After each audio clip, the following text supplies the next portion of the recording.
Muy buenas tardes, me da muchísimo gusto que podamos estar en sintonía y que podamos tener este tiempo de acercamiento. Gracias porque nos permiten entrar a sus hogares por este medio. Este es el programa de la Iglesia del Tercer Día y tenemos muchísimo interés en que este mensaje cumpla el propósito por el cual lo estamos transmitiendo. El mensaje que vamos a tocar el día de hoy lo titulé Mis nietas preguntan. Y es curioso porque en este proceso de que se les está enseñando la palabra de Dios, pues surgen dudas muy válidas. Dudas que seguramente nosotros también tuvimos en nuestros inicios al comenzar a caminar en el cristianismo. Y pues la idea es que podamos tener elementos suficientes para ir eh, pudiendo aclarar, explicar claramente con nuestros nietos estas preguntas. Así que vamos a empezar. Estamos en contingencia, no se les olvide la importancia de seguir las instrucciones que nos dan. Es tiempo de saberse guardar en casa. Empecemos. Acompáñenme a primera carta de Juan, capítulo 3:16. No Juan 3:16, sino primera carta de Juan, capítulo 3, versículo 16. Y dice, Él puso su vida por nosotros. Mis hermanos, los invito a contemplar esta sublime verdad, así proclamada en simples monosílabos. Me acuerdo cuando mi mamá me regañaba y me daba con la chancla y yo le decía que hablaba en taquigrafía porque ella siempre me pegaba y me decía, ya te dije que no hagas eso. Y cuando leo esta palabra, la veo así en monosílabas. Él puso su vida por nosotros. Y lo veo tan sencillo. Eh, no hay ni una sola palabra extensa en esta frase.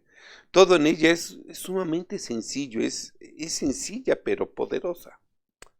¿Qué palabras tan simples expresan una verdad tan grande?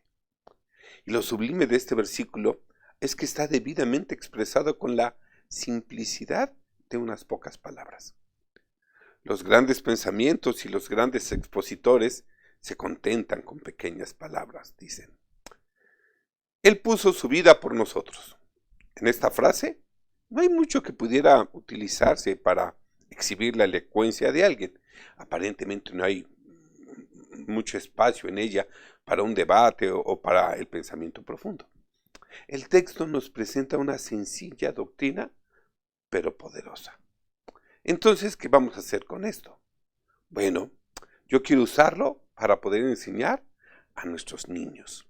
Usar esta grandiosa verdad para adorar a aquel que era y que es y que ha de venir.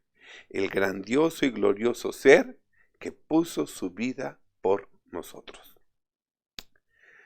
Al comenzar este mensaje, sería bueno que les recuerde que no podemos entender la muerte de Cristo a menos que comprendamos a la persona de Cristo. Mis nietas preguntan, ¿por qué murió Cristo? Si yo les dijera que el Hijo de Dios murió por nosotros, aunque pudiera estar diciendo una verdad y ustedes quizá no malinterpretaran lo que quise decirles, les estaría expresando al mismo tiempo un error. Pues Dios no puede morir. En razón de su propia naturaleza, es imposible que pudiera dejar de existir ni por un instante. Dios es aquel que tiene vida por sí mismo. De modo que Dios, en su naturaleza, es incapaz de sufrir la muerte. Es verdad que a veces usamos algunas palabras que indican que Dios experimenta emociones o dolor o sufrimiento, pero en ese caso realmente estamos hablando como seres humanos. Debemos entender siempre y recordar constantemente que nuestro Señor Jesucristo es Dios verdadero de Dios verdadero. Y que como Dios tiene todos los atributos del Altísimo, y no podía, por tanto, ser capaz de sufrir la muerte. Veamos lo que nos dice 1 de Juan 5:20 al 21. En la versión Dios habla hoy dice, y sabemos también que el Hijo de Dios ha venido y nos ha dado entendimiento para conocer al Dios verdadero. Vivimos unidos al que es verdadero, es decir, a su Hijo Jesucristo. Este es el Dios verdadero y la vida eterna. Hijitos, cuídense de los dioses falsos. Por eso decimos que nuestro Señor Jesucristo es Dios verdadero de Dios verdadero. Y también, ¿sí? Si lo vemos en la versión APA, lo podríamos masticar y asimilar también. Y dice, y sabemos también que el Hijo de Dios ha venido y nos ha dado entendimiento para conocer y reconocer al Dios verdadero. ¡Qué regalo! Y estamos viviendo en la verdad misma. Vivimos unidos al que es verdadero, es decir, a su Hijo Jesucristo. Este Jesús es a la vez Dios verdadero y vida eterna. Hijitos, cuídense de los dioses falsos. Estén en guardia contra todos los imitadores inteligentes. Apártense de cualquier cosa que pueda desplazar a Dios de sus corazones. Amén. Pero por otra parte, Jesús era hombre también. Hombre nacido de una madre. Hombre tal como nosotros mismos, con la única excepción que él nunca pecó. Y el Señor Jesús no murió entonces como Dios. Fue como hombre que expiró. Como hombre fue clavado en la cruz. Por eso es muy importante que hagamos esta explicación tan completa. ¿Sí? Dios no murió. Murió, sí, Jesús hecho hombre. Porque en su naturaleza de Dios, Él es la vida eterna. No podremos quitarle la vida al que es eterno. ¿Qué es lo que estaba pasando? Bueno, pues como hombre crucificado, estaba cargando con toda la maldición para colmarnos luego de toda bendición. Como hombre fue humillado, como Dios fue exaltado. Él no cesó de ser Dios. Él no perdió su omnipotencia ni su eterno dominio cuando se hizo hombre. Como Dios, no murió. Fue como hombre que puso su vida por nosotros. Ahora sí, como dice el Salmo 103, bendice alma mía al Señor y adora a este Dios hecho hombre. Y quiero enfatizar a este Dios. ¿Lo ven? ¿Pueden contemplar a su Salvador? Gracias a Dios que nos dio entendimiento para conocerlo y reconocerlo. Así que reflexionamos sobre esta gran verdad. Aprender más del hecho de que Él puso su vida por nosotros. Y ahora Él, en esta oración, debe de ir con mayúscula. ¿Por qué? Porque nos estamos refiriendo a nuestro Señor Jesús.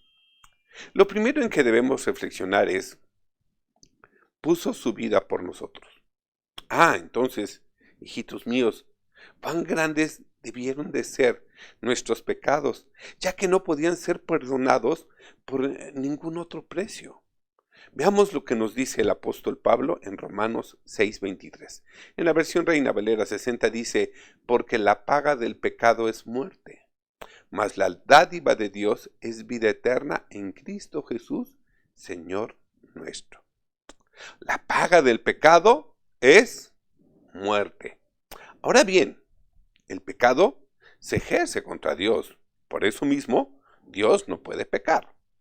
De modo que nuestro Señor Jesús no murió por su pecado, sino por el pecado del mundo.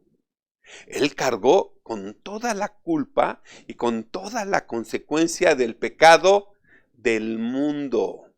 Nadie más podía haberlo hecho, pues todos los demás hombres murieron por su propio pecado.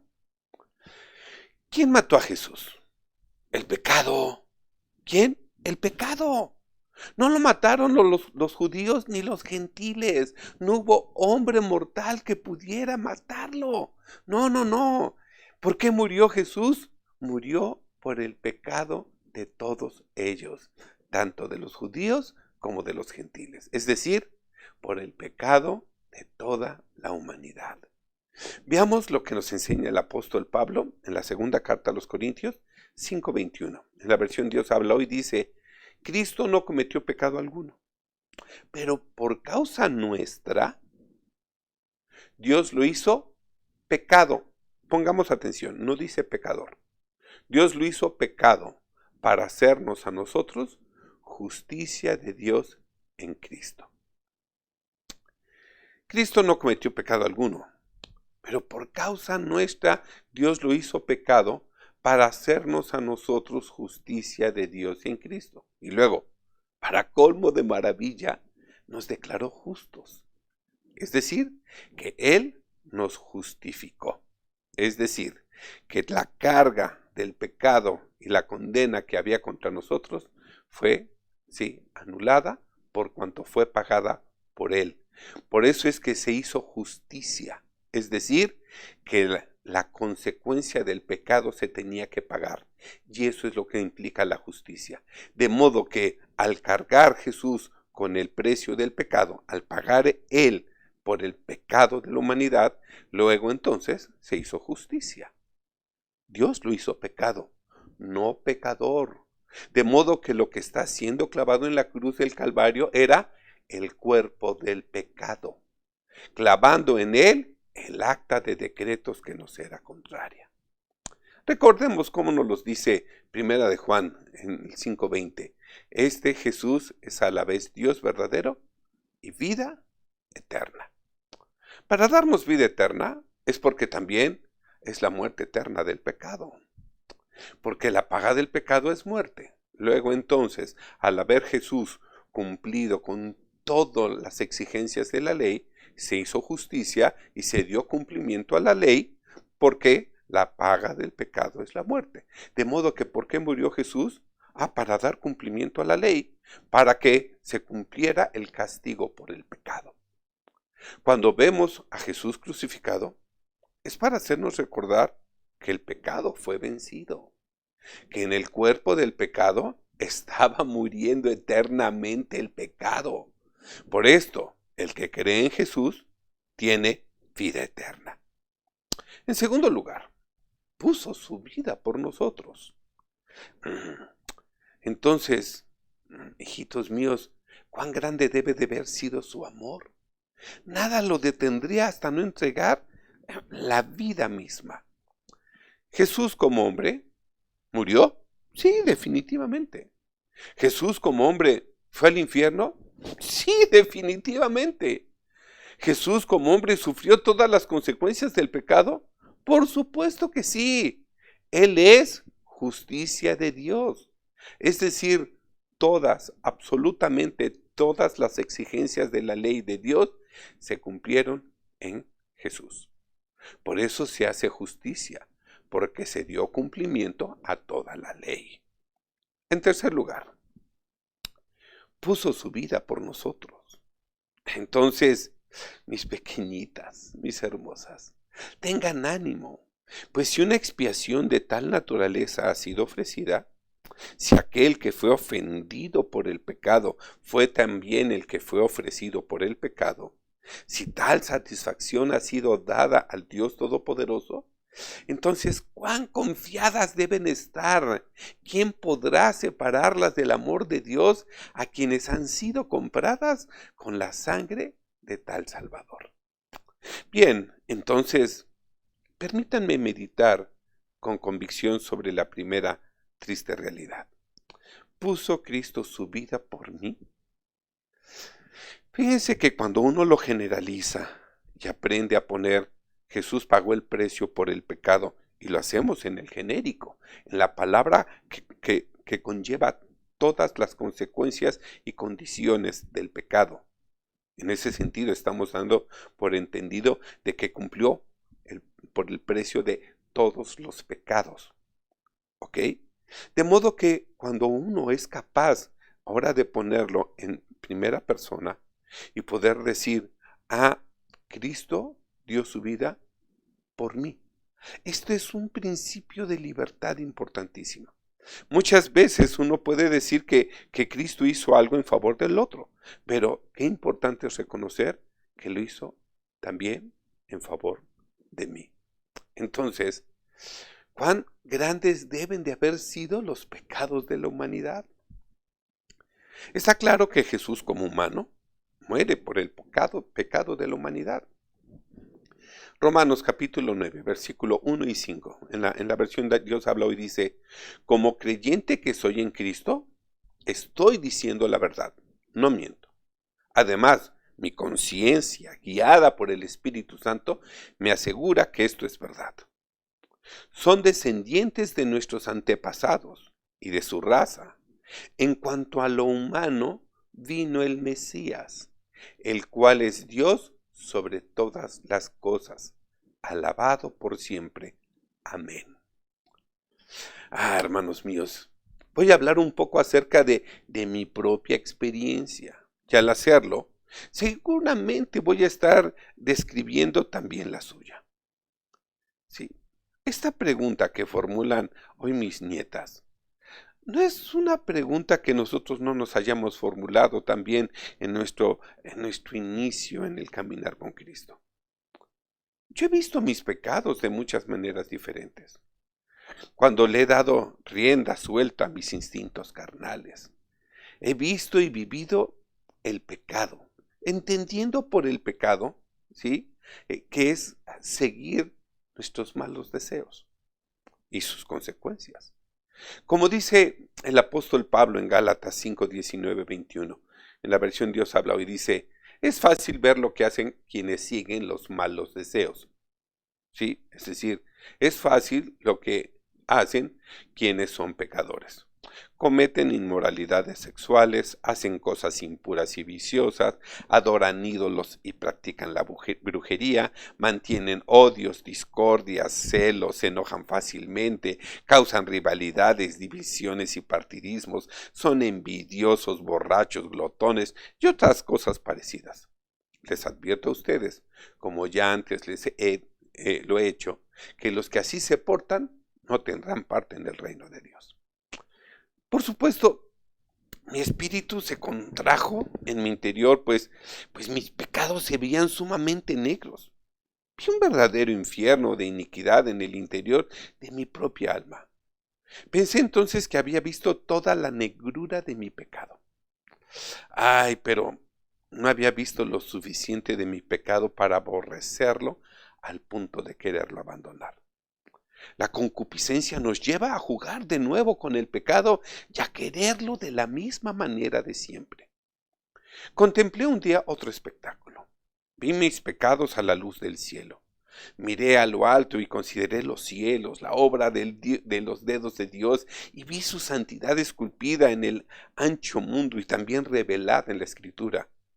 Y al momento pensé que veía cuán negro era yo. Me di cuenta que no tenía nada para ofrecer por el perdón de mis pecados.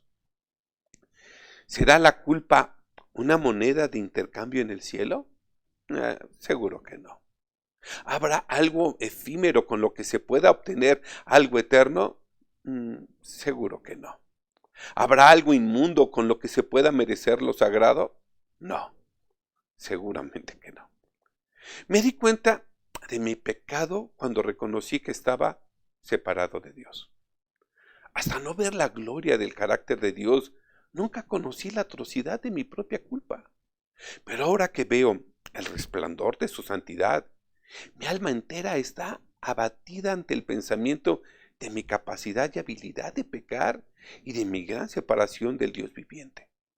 Entonces pensé que había visto lo suficiente. Había visto lo suficiente para conducirme a adorar por un instante. Pero mi alegría fue como la nube temprana y como el rocío de la mañana. Y proseguí mi camino y olvidé qué clase de hombre era yo, como cuando uno se mira al espejo. Cuando perdí el sentido de la majestad de Dios, perdí también la conciencia de mi propia culpa. Luego me vino otra visión y contemplé la misericordia de Dios para conmigo. Vi cómo me había merecido y me había mecido sobre sus rodillas y cómo me había sustentado a lo largo de toda mi vida, cómo había esparcido la abundancia de mi camino y me había dado ricamente todas las cosas para que las disfrutara. Recordé cómo había estado conmigo en la hora de la tribulación, cómo me había preservado en el día del huracán y cómo me había protegido en el tiempo de la tormenta. Recordé toda su bondad para conmigo y sorprendido por su misericordia, miré mi pecado a la luz de su gracia y dije: ah, pecado, ahora entiendo cuán ruin eres tú y cuán ingratitud manifiestas contra un Dios que es tan profundamente amoroso.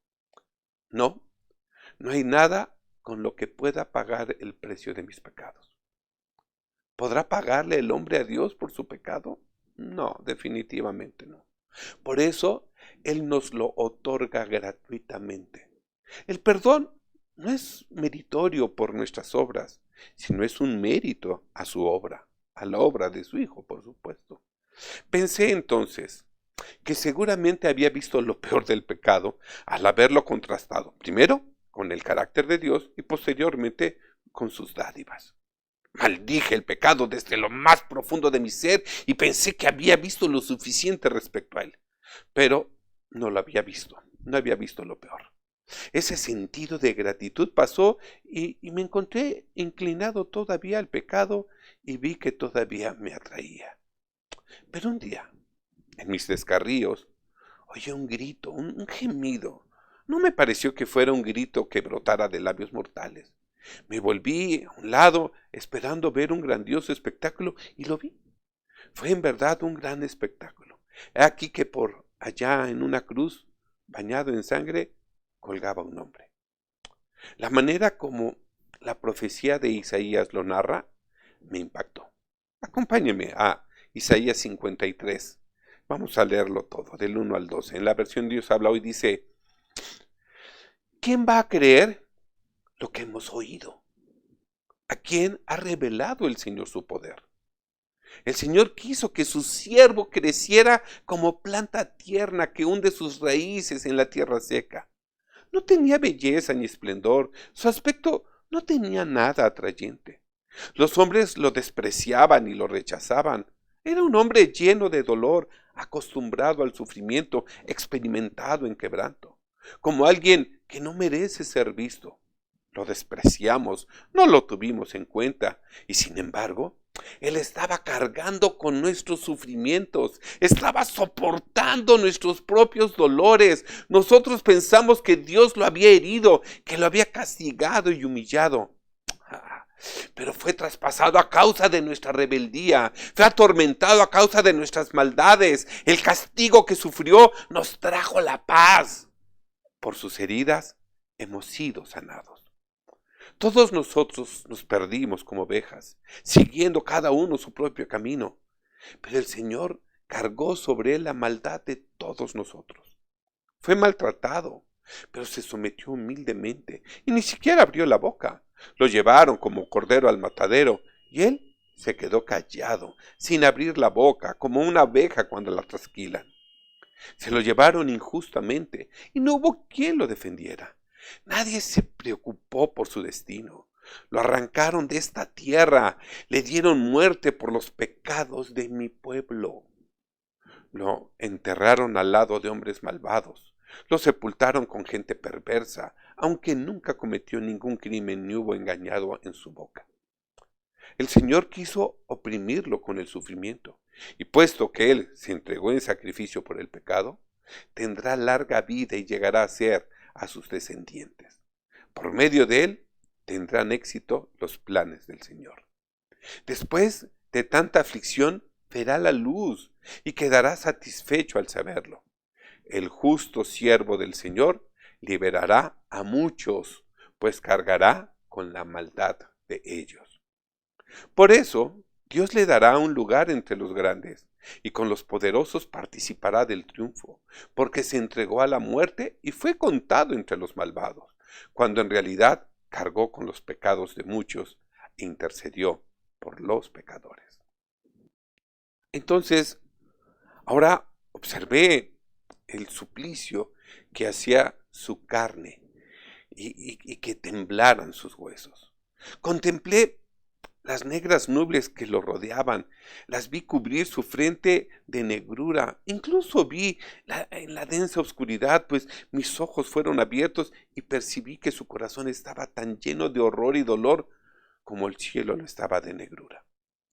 Luego me pareció ver dentro de su alma y ahí divisé torrentes de indecible angustia, manantiales de tormento, y pregunté: ¿quién es este experimentado en quebranto? ¿Por qué sufre así? ¿Ha sido él el peor de los pecadores, el más vil de todos los blasfemos? La respuesta no se hizo esperar. Vino una voz desde la gloria que dijo, en Mateo 3:17.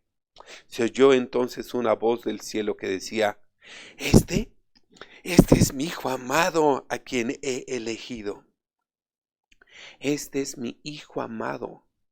Él tomó sobre sí el pecado del pecador y sufrió el castigo del condenado a muerte.